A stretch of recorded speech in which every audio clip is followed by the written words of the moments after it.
Hello everyone, SKM YouTube channel में आप सभी का स्वागत है। दोस्तों, हमने पहले वीडियो में बात की थी नंबर सिस्टम के कुछ इंपॉर्टेंट क्वेश्चन की। आज हम पार्ट 2 में उसके नेक्स्ट और उसके लेवल से भी थोड़े बड़े लेवल के हाई लेवल के क्वेश्चन सॉल्व करेंगे।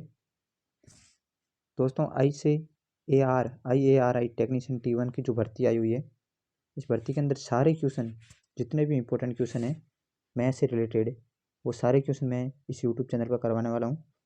तो आपने अभी तक यदि हमारे यूट्यूब चैनल को सब्सक्राइब नहीं किया है तो सब्सक्राइब ज़रूर करें, क्योंकि आपको टाइम टू टाइम जानकारी मिलती रहेगी यूट्यूब से। यदि आपने बेल आइकन दबाई तो सबसे पहले आपको जानकारी नोटिफिकेशन हमारे यूट्यूब चैनल का जो भी वीडियो अपलोड करेंगे जो आपको मिल जाएगा। तो दोस्तों, ज़्यादा समय न लेते हुए आज की बात करते हैं नंबर सिस्टम की। तो सबसे पहले क्वेश्चन हम लेते हैं। फर्स्ट क्वेश्चन, 500 तथा 600 के मध्य ऐसी कितनी संख्याएं हैं जिनमें 9 केवल एक ही बार आता है। दोस्तों, हम इस क्वेश्चन को सॉल्व करेंगे। 500 तथा 600 के मध्य ऐसी कितनी संख्याएं हैं जिनमें केवल 9 एक बार आता है। तो हम याद करेंगे, इसका कोई सीधा फॉर्मूला नहीं लगता दोस्तों, इसको हमें याद करना पड़ता है। तो हम याद करेंगे, सबसे पहले 9 की बात करी तो 500 से आगे 9 कब आता है? 509 में आता है, 519 में आता है, 529 में आता है। इस तरह कहाँ तक आता है? 599 में 509 दो बार आ जाता है, तो 589 में तक आएगा। तो ये कितनी बार आ जाएगा? 1 से 8 तक, मतलब 9 बार। कितनी बार आ गया? 9 बार 9 आ चुका है। अब हम दूसरी, जैसे एक बीच में 90 से आता है, उसमें याद कर लेंगे। 590 में आता है, फिर 591 में आता है। इस तरह कहाँ तक आता है? 598 तक, क्योंकि 99 में 9 क्या बार कितनी बार आ जाता है? 2 बार। तो 598 तक, सॉरी मैं क्लियर लिख देता हूँ, 598 तक कितनी बार आएगा? ये भी 0 से लेकर 8 तक आएगा, लगभग 9 बार आ जाएगा। ये कितनी बार आ जाएगा? 9 बार। तो टोटल जो 9 आएगा 500 और 600 के मध्य कितनी बार आ जाएगा? 9 9 18 बार। कितनी बार आ जाएगा? 18 बार। तो पहले का इस क्वेश्चन का जो राइट आंसर होगा ऑप्शन नंबर सेकंड, 18 बार 9 आएगा। नेक्स्ट क्वेश्चन देखते हैं। व्यंजन √2 की पावर √2 की पावर √2। दोस्तों, ये थोड़ा हाई लेवल का क्वेश्चन है। इसको हम सोल्व करते हैं तो जैसे 2 की पावर 1/2, 2 की पावर 1/2 और 2 की पावर 1/2, हम इसको जब सोल्व करेंगे तो इसका जो आंसर आएगा वो आएगा 2 की पावर 2, 2 की पावर 1/√2 -1, क्योंकि √2 3 बार आ चुका है, तो एक बार जैसे हट जाएगा और एक बार ये काउंट, एक बार 2 से 2 गुना होगा तो 2 हो जाएगा, एक बार √2 रह जाएगा। तो ये जब √2 रह जाएगा तो ये कौन सी संख्या हो जाएगी? एक अपरिमेय संख्या हो जाएगी। तो व्यंजन का क्या है? एक धन पूर्णांक है? नहीं है। पूर्णांक है तो और धन पूर्णांक नहीं है? ये भी नहीं है। परिमेय संख्या है किंतु पूर्णांक नहीं है? ये भी नहीं है। वास्तविक संख्या है किंतु परिमेय संख्या नहीं है, क्योंकि ये अपरिमेय संख्या और एक वास्तविक संख्या है। तो ऑप्शन नंबर 4 इसका आंसर राइट हो जाएगा। नेक्स्ट क्वेश्चन देखते हैं। यदि n+2 तथा n+4 अभाज्य संख्या है तो n के लिए संभावित हल क्या है? देखो, अब 3 संख्या दे रखी है। एक दे रखी है n, दूसरी दे रखी है n+2 और तीसरी है n+4। तो इन तीनों संख्याओं का मान ज्ञात करना है कि n के लिए कौन सा संभावित हल है। ये तीनों संख्या क्या दे रखी है? अभाज्य दे रखी है। क्या दे रखी है? अभाज्य। तो हम ऑप्शन से इसको ट्राई करेंगे। सबसे पहले ऑप्शन फर्स्ट है, n की जगह 1 रखेंगे तो एक क्या है? अभाज्य संख्या नहीं है। दूसरी जगह देखेंगे तो ये भी अभाज्य संख्या नहीं आ रही है। एक अभाज्य संख्या नहीं होती है। n की जगह रखेंगे तो 1 आ जाएगा। दूसरा ऑप्शन रखते हैं, पहला ऑप्शन क्या हो गया? गलत। दूसरा ऑप्शन रखते हैं 2, n की जगह रखते हैं 2, 2 एक अभाज्य संख्या है। दूसरी जगह 2 रखते हैं, n2+2 4, और तीसरी संख्या में 2, n की जगह 2 रखेंगे तो 2 + 4 6। ये भी क्या हो गई? आंसर गलत हो गया। ये भी गलत, 2 नहीं हो सकता, क्योंकि 6 अभाज्य संख्या नहीं है और 4 भी अभाज्य संख्या नहीं है। अब रखेंगे n की जगह 3, 3 अभाज्य संख्या है। 3+2 5 अभाज्य संख्या है। 3+4 7 अभाज्य संख्या है। तो ऑप्शन थर्ड क्या हो जाएगा? राइट हो जाएगा। n का मान कितना आ गया? 3। n का मान 3 रखने पर इन तीनों संख्याओं का मान है वो क्या हो जाएगा? अभाज्य संख्या हो जाएगी। नेक्स्ट क्वेश्चन देखते हैं। 1 से 100 तक की संख्याएं लिखते समय 2 का प्रयोग कितनी बार किया जाता है? दोस्तों, ये छोटे छोटे क्वेश्चन हैं 10th लेवल के, क्योंकि जो अभी वैकेंसी आई हुई है ICAR IARI के अंदर 10th लेवल का सारे क्वेश्चन आएंगे। तो ये 10th लेवल के ही क्वेश्चन है और ये ऐसे सारे छोटे छोटे क्वेश्चन पूछेंगे और बहुत सारे लोग इन क्वेश्चन के अंदर बहुत ज़्यादा टाइम लगाते थे। तो उनको मैं आपको जैसे जल्दी से जल्दी सोल्व करना है। जैसे हम सोल्व करते हैं 1 से लेकर 100 तक की संख्या लिखते समय 2 का प्रयोग कितनी बार किया जाता है, तो हम दो बार देखेंगे 2 का प्रयोग कितनी बार किया जाता है। तो सबसे हम पहले देखते हैं इकाई के अंक पर 2। इकाई के अंक 2 कहाँ कहाँ पर आता है। सबसे पहले देते हैं 2, फिर 12, फिर 22। 22 के अंदर हम एक बार ही काउंट करेंगे। सबसे पहले हम इकाई का अंक कर रहे हैं तो एक बार ये लास्ट वाला 2 काउंट करेंगे, आगे वाला 2 जब दाई के अंक का दाई का अंक काउंट करेंगे तो उसमें काउंट कर लेंगे। तो उसके बाद 32, उसके बाद 42, ये ऐसे ऐसे कहाँ तक आता है 92 तक 2 आता है। तो ये कितनी बार आ जाएगा 2 से लेकर 92 तक 10 बार। कितनी बार 2 आ गया 10 बार आ गया। अब दूसरे में देखेंगे दाई के अंक पर, दूसरे में दाई के अंक पर 2 कब आता है 20 में दाई के अंक पर आता है, 21 में दाई के अंक पर आता है, ऐसे करते चलते चलते कहाँ तक आता है 29 तक दाई के अंक पर 2 आता है। तो ये कितनी बार आ जाता है सॉरी 20 से लेकर 29 तक ये कितने बार आ जाता है, ये भी 10 बार आ जाता है। 10 बार क्या आ जाता है 2। तो टोटल जो 2 आया वो कितनी बार आया 10, और 10 कितनी बार आ गया 20 बार है। वो जो 100 तक हम गिनती लिखते हैं तो 2 का प्रयोग होता है। तो इसका राइट आंसर क्या हो जाएगा 4, 20 बार। नेक्स्ट क्वेश्चन देखते हैं। नेक्स्ट क्वेश्चन है 30030 के अभाज्य गुणनखंडों की संख्या क्या है। यहाँ पर दे रखा है 30030 के अभाज्य गुणनखंडों की संख्या पूछी। तो हमें जो कोई शॉर्ट फॉर्मूला नहीं है, अभाज्य गुणनखंड करके ही पता लगाया जा सकता है। तो सबसे पहले हम 2 का इसमें अभाज्य गुणनखंड 2 का भाग जाता है, 2 का भाग जाता है 15015। अब इसके अंदर 2 का नहीं जा रहा, 3 का 5 1 6 और 5 1 6 6 6 12 12 3 से विभाज्य, तो 3 का भाग इसके अंदर जा रहा है। 3 का भाग देंगे तो 3 का भाग 5 और 3 बजे 15 जीरो और वापस 0 3 पंजा 15, ये हो गया 5005। अब इसके अंदर 5 5 3 का भाग नहीं जा रहा है, 5 का भाग जाएगा, 5 का भाग एक बार 0 0 1। अब इसके अंदर भाग जा रहा है, 5 का नहीं जा रहा, 3 का नहीं जा रहा है, 0 0 10 99 और 1 शेष बचता है 11। 11 का भाग इसके अंदर जा रहा है, 11 का भाग जाएगा 9 बार, 11 99 1 शेष पर 11 एकम 11। फिर 91 के अंदर भाग जा रहा है 7 का कितनी बार 13 बार, और 13 के अंदर भाग जा रहा है 13 का 1 बार। तो अब इसके गुणनखंड कितने हो गए 1 2 3 4 5 और 6, 3 3 6, कितने गुणनखंड हो गए इसके 6। 6 ऑप्शन में है, यस 6 ऑप्शन है, ऑप्शन नंबर 3 इसका राइट आंसर।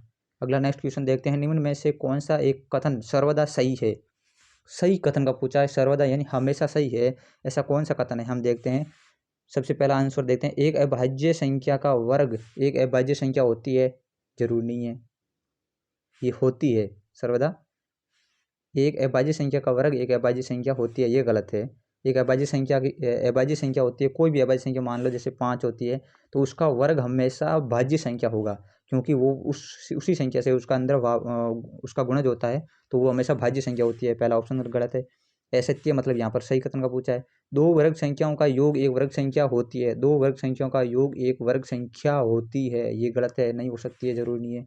एक वर्ग संख्या के अंकों की संख्या सम संख्या होती है, ये भी नहीं है, सम संख्या कोई जरूर नहीं है। जैसे किसी का भी हम देखते हैं तो विषम संख्याओं के अंदर ओड नंबर के अंदर बहुत सारे वर्ग होते हैं। दो वर्ग संख्याओं का गुणनफल एक वर्ग संख्या होती है, ये ऑप्शन इज राइट है 4 नंबर। तो ये सर्वदा सही आंसर है। इसका हम एग्जाम्पल लेकर एक समझते हैं, जैसे दो वर्ग संख्याओं का गुणनफल एक वर्ग संख्या होती है, कैसे होती है।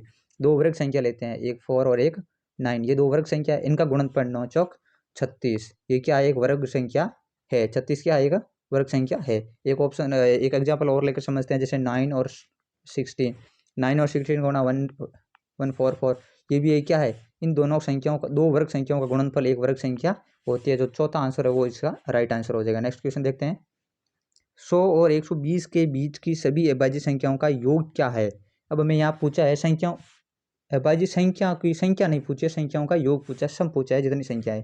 तो हम सबसे पहले निकालेंगे 100 और 120 की अभाज्य संख्या। हमें ऐसे डायरेक्ट याद है, जैसे 1 से लेकर 100 तक कितनी अभाज्य संख्या होती है 25, याद 25 होती है। डायरेक्ट क्वेश्चन पूछ ले तो हमें याद रखनी है 25 होती है 1 से लेकर 100 तक अभाज्य संख्या। लेकिन यहाँ पर हमें 100 से लेकर 120 तक की सभी अभाज्य संख्याओं का योग पूछा है, तो हम निकालेंगे कि 100 के बाद अभाज्य संख्या कौन सी आती है 101, उसके बाद आती है 103, उसके बाद आती है 107, उसके बाद आती है 109, उसके बाद आती है 113। ये कितनी संख्या होगी 5 संख्या होगी जो 100 और 120 के बीच में अभाज्य संख्या होती है। तो इनका हमें क्या पूछा है, सम पूछा है। क्या पूछा है, सम। तो हम ज्ञात कर लेंगे, सीधा सीधा पहले ज्ञात कर लेते हैं 100 200 300 400 500, कितने हो गए 500, और ऊपर वाले ज्ञात कर ले 7 और 1 सॉरी 7 3 10, 9 1 10, 10 10 20, 20 और 3 13 33, तो कितना योग हो गया 533। तो इसका राइट आंसर क्या हो जाएगा, option number 4 correct answer. Next question देखते हैं, एक दूसरे के सापेक्ष अभाज्य संख्याओं का युग्म कौन सा है। एक दूसरे के सापेक्ष अभाज्य संख्याओं का युग्म है जो 60 85 ये नहीं है, 92 85 ये भी नहीं है, 65 91 ये भी नहीं है, 102 153 ये इसके सापेक्ष इसका अभाज्य संख्याओं का युग्म है। नेक्स्ट क्वेश्चन देखते हैं, 1 और 1000 के बीच कितनी परिमेय संख्या है। 1 से लेकर 1000 के बीच में कितनी परिमेय संख्या है, हमें यहाँ पर पूछा है और दो संख्या दे रखी है, एक और 1000 के बीच में परिमेय संख्या पूछी है। तो हम ये नहीं बता सकते हैं कि 1 और 1000 के बीच में 199 या 198 संख्या। अब यदि यहाँ पर परिमेय संख्या नहीं ओनली संख्या का पूछता तो कितनी संख्या हो जाती है इसके बीच में, इसके बीच में 198 संख्याएं होती है। लेकिन यहाँ पर पूछा है इसके बीच में कितनी परिमेय संख्या है, तो परिमेय संख्या इसके बीच में अनंत होती है, क्योंकि कोई दो अपन पूछ सकते हैं 1 और 1000 के बीच में संख्या अनंत, कोई दो परिमेय संख्या या कोई दो संख्या दे रखी हो तो उसके बीच में परिमेय संख्या क्या होती है, अनंत होती है हमेशा। तो नेक्स्ट क्वेश्चन देखते हैं, लघुत्तम एक घन अभाज्य संख्या है, घन अभाज्य संख्या है, मान लीजिए p, इस प्रकार की p 2 की पावर p - 1 अभाज्य संख्या नहीं है। लघुत्तम घन अभाज्य, एक p क्या है, एक अभाज्य संख्या है, p का मान क्या है, p क्या है, एक अभाज्य संख्या है, क्या है, अभाज्य संख्या है। अब हमें ज्ञात क्या करना है, हमें वो p का मान ज्ञात करना है कि 2 की power p - 1 is equal to b क्या होगा, अभाज्य संख्या नहीं होगी, ये क्या होगी, भाज्य संख्या होगी, क्या होगी, भाज्य संख्या होगी। तो हमें p का मान ज्ञात करना है जो इस फॉर्मूले में रखने पर भाज्य संख्या होती है। तो हम ऑप्शन वाइज याद करेंगे, सबसे पहले 5 रखेंगे p की जगह, 2 की पावर 5 - 1, इसका हम मान ज्ञात करते हैं 2 की पावर -1, तो 2 की पावर 32 32 - 1, इसका मान क्या आ जाता है 31। 31 क्या है, भाज्य संख्या है या अभाज्य संख्या, 31 अभाज्य संख्या है, तो ये ऑप्शन इज गलत। दूसरा ऑप्शन देखते हैं 11, तो 2 की पावर जब हम 11 रखते हैं -1 इजिकल टू करते हैं तो ये हो जाएगा 2048 - 1 2047, 2041 क्या भाज्य संख्या है। 2041 के अंदर 2 करने ज़्यादा 3 4 5 7 31 23 हाँ 31 का भाग जा रहा है, किसका भाग जा रहा है, 23 का इसके अंदर भाग जा रहा है, तो ये क्या हो गई, भाज्य संख्या हो गई। तो इसका राइट आंसर हो जाएगा 11। जब p का मान 11 है तो 2 की पावर 11 - 1 करेंगे तो 2047 आएगा जो 23 से भाज्य है। तो इसका राइट आंसर क्या आ जाएगा 11, सेकंड ऑप्शन इसका राइट करेक्ट आंसर है। अगला नेक्स्ट क्वेश्चन देखते हैं, निम्नलिखित में से कौन सी एक संख्या भाज्य संख्या है। क्वेश्चन दे रखा है कि निम्न में से कौन सी एक संख्या है जो भाज्य संख्या है। हमें भाज्य संख्या ज्ञात करनी है, अभाज्य संख्या ज्ञात नहीं करनी है। तो हम सबसे पहले आंसर वाइज देखेंगे। सबसे पहले आंसर आता है 289। 289 के अंदर भाग देते हैं हम,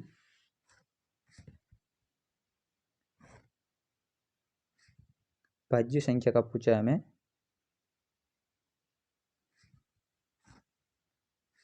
इसका राइट आंसर ये हो जाएगा 289 के अंदर 19 का भाग जाता है 31 बार, 19 × 57 कैरी वाइड 1 और 19 एकम 19 31 बार जाता। तो हम पहला आंसर भी ये करेक्ट आंसर हो जाएगा, क्योंकि भाज्य संख्या का ही पूछा है, आगे वाले ऑप्शन हमें निकालने की जरूरत नहीं पड़ेगी। तो इसका राइट आंसर हो जाएगा ऑप्शन इज फास्ट करेक्ट। और नेक्स्ट क्वेश्चन देखते हैं, निम्नलिखित में से कौन सा एक सही है, दो अपरिमेय संख्याओं का योगफल।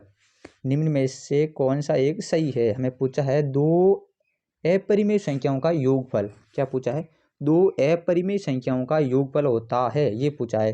तो सर्वदा धन पूर्णांक होता है, परिमेय या अपरिमेय हो सकता है, सर्वदा परिमेय संख्या होता है, सर्वदा अपरिमेय संख्या होता है। हम एक एग्जाम्पल करके इसको समझेंगे कि दो परिमेय संख्याओं का योगफल, ये मोस्ट इंपोर्टेंट क्वेश्चन है, ऐसा क्वेश्चन परीक्षा के अंदर बहुत बार पूछा था और CDS के अंदर ये प्रश्न पूछा गया है। तो ये प्रश्न और नॉर्मल 10th लेवल का क्वेश्चन है, ये पूछा जा सकता है। दो परिमेय संख्याओं का योगफल, तो दो परिमेय संख्या हम एग्जाम्पल लिख सकते हैं, एक परिमेय संख्या √2 और एक परिमेय संख्या लेते हैं √3। ये क्या है, दो अपरिमेय संख्या है, इनका हम योगफल ज्ञात करते हैं। √2 + √3 का योगफल क्या हो गई, अपरिमेय संख्या हुई, क्या हुई, अपरिमेय संख्या हो गई। इसका योगफल भी क्या हो गया, अपरिमेय संख्या हो गया। अब हम एक एग्जांपल और लेते हैं, 3 - √2 और दूसरा लेते हैं √2। ये दोनों क्या है 3 माइनस रूट टू अपरिमेय संख्या और रूट टू भी अपरिमेय संख्या, दोनों का हम योग करते हैं तो रूट टू से रूट टू कैंसिल, आगे क्या आएगा आंसर 3। तो ये क्या आ गया परिमेय संख्या आ गई, क्या आ गई परिमेय संख्या आ गई। दो एग्जाम्पल समझे, एक एग्जाम्पल के अंदर दो अपरिमेय संख्याओं का योगफल क्या आया अपरिमेय, और एक एग्जाम्पल के अंदर सेकंड एग्जाम्पल के अंदर हमारे दो अपरिमेय संख्याओं का योगफल क्या आया परिमेय संख्या। तो हम कह सकते हैं परिमेय और अपरिमेय दोनों होता है दो अपरिमेय संख्याओं का योगफल। तो ऑप्शन नंबर कौन सा सही हो जाएगा सर्वदा, ये देखो सेकंड नंबर ऑप्शन परिमेय या अपरिमेय हो सकता है, दोनों हो सकता है। तो हमारा ऑप्शन राइट हो जाएगा, सेकंड नंबर ऑप्शन हमारा राइट आंसर हो जाएगा। नेक्स्ट क्वेश्चन देखते हैं, हमारी संख्या प्रणाली में 4 अंकों वाली संख्याओं की संख्या होगी। हमारी संख्या प्रणाली जो हमारी गिनती हम लिखते हैं उसके अंदर पूछा गया है कि 4 अंकों वाली संख्याओं की संख्या होगी। एसएससी के अंदर इक्वेशन आया हुआ है, देखो 4 अंकों वाली संख्याओं की संख्या होगी। 4 अंकों वाली हमारी संख्याओं की संख्या पूछी है, तो 4 अंकों की सबसे बड़ी संख्या कौन सी होती है 4 बार 9 लिखो, उसमें से 3 अंकों वाली सबसे बड़ी संख्या 3 बार 9 लिखो, ये घटा दो इसका आंसर आ जाएगा। तो आंसर क्या आया 9000, क्या आ गया 9000, option number 3 is correct answer. Next question देखते हैं, बड़ा से बड़ा ऋण पूर्णांक है, बड़े से बड़ा ऋण पूर्णांक पूछा है, ये भी आरआरबी के अंदर आया हुआ है, कलर के अंदर ये क्वेश्चन आया हुआ है, तो ऐसे क्वेश्चन रिपीट हो सकते हैं। तो सबसे बड़ा ऋण पूर्णांक कौन सा होता है हमारा -1 होता है, ये हमेशा याद रखना है, सबसे बड़ा ऋण पूर्णांक कौन सा होता है -1 होता है। एक नेक्स्ट क्वेश्चन देखते हैं, 1000 से बड़ी लघुत्तम अभाज्य संख्या है, 1000 से बड़ी लघुत्तम मतलब आने वाली जस्ट 1000 के बाद आने वाली अभाज्य संख्या पूछी है। तो 1001 इसके अंदर भाज्य है, 2003 भी भाज्य है, 1007 भी भाज्य है, 1009 है, वो क्या है अभाज्य संख्या है। ये आप ऐसे निकाल के भी पता कर सकते हो कि और क्या इसके गुणनखंड या फैक्टर निकाल के भी पता कर सकते हो। तो आज का क्विज सेशन यहाँ तक रहेगा, हम और अगला नेक्स्ट सेशन कल करेंगे। और अभी तक यदि आपने चैनल को सब्सक्राइब नहीं किया तो चैनल को सब्सक्राइब कर दे, लाइक कर दे और ज़्यादा से ज़्यादा वीडियो को शेयर करें। और जितने भी ICAR और IARI टेक्नीशियन T1 पद के लिए सभी जितने भी दोस्त तैयारी कर रहे हैं उन सब के लिए मैं बात बता देता हूँ, मैथ का पूरा सिलेबस, मैथ का पूरा कोर्स, जितने भी टॉपिक इसके अंदर दे रखे हैं, जियोमेट्री दे रखी है, मेंसुरेशन दे रखा है, नंबर सिस्टम दे रखा है, ट्रिगोमेट्री दे रखी है, जितना भी कॉन्सेप्ट देख रहे हैं उसके सारा कोर्स कंप्लीट कोर्स मैं इस यूट्यूब चैनल पर करवाने वाला हूं। तो इस चैनल को जरूर सब्सक्राइब करें और बेल आइकन को जरूर दबाएं, क्योंकि जब भी नई वीडियो आएगी, डेली मैं वीडियो अपलोड करता हूँ, तो डेली वीडियो आपको जब भी अपलोड होती तो आपको नोटिफिकेशन मिल जाएगा। थैंक यू, तब तक के लिए मिलते हैं अगली वीडियो में, तब तक के लिए बाय।